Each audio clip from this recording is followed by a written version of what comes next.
Ladies and gentlemen, federal employees, there are two questions we're answering for you today. Number one, how much are you allowed to contribute? What is the max contribution limits for the TSP in 2025? And the more important question, how much should you be contributing yourself? Should you be doing the max, a smaller amount? We'll dive into these things here. Now, if you're new to the channel, welcome. So good to have you. My name is Dallin Hawes. I'm a financial planner who serves federal employees just like you every day, and I love it. So let's dive in.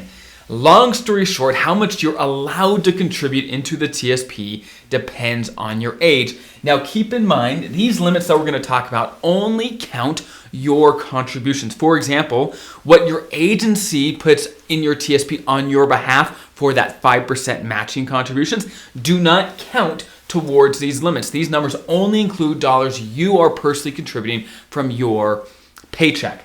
So if you are under age 50, you could put a total of $23,500 into the TSP in 2025. Once you are in the year you turn 50 or older, so if you're turning 50, let's say in July of 2025, then you are now in this category. You can put a total of $31,000 into the TSP, which, by the way, these numbers over here, for example, if you're under 50, 903, that is the amount you can contribute. If you wanted to max out, put the most in that you possibly can, this is how much you put in per pay period, assuming 26 pay periods this year, so that by the end, you are just about right on the max that you can do. So again, if you want to put the max in, you want to put about this much in per pay period. And a quick word of advice, if you are contributing close to this amount, I would recommend not doing a percentage of your pay, because there's two ways you can put money into the TSP.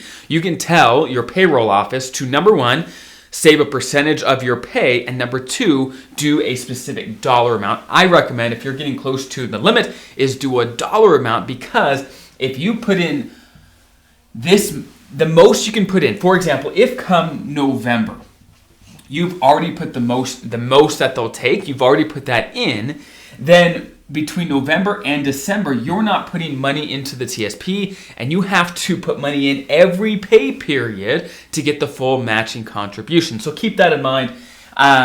These are the numbers you put in per pay period to max out the TSP for your age group, okay? So again, 50 plus, 31,000. Now this year, there's a unique element that if you are turning age 60 or turning age 63 in this 4-year range, you can actually put in a little extra, $34,750. This was written into a law that passed a couple of years ago.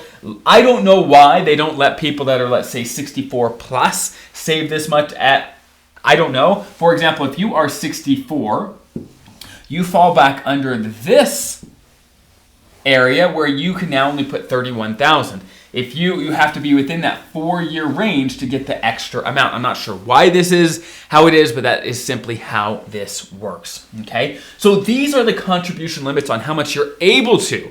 This is the most you're allowed to put into the TSP every year or every pay period with these numbers right there. But the bigger question is for you, how much should you be putting into the TSP? Now, I have to warn you, that is a loaded question. There's a lot of things you have to think about. But here is a quick rule of thumb. Do as much as you reasonably can. Now, the reason I say reasonably is because I'm not a fan, at least me personally, of just living off of beans and rice now so one day you can retire and be comfortable. It's about finding a balance. So if you can do the max, great, do the max. If that works for you and it works for your plan, great.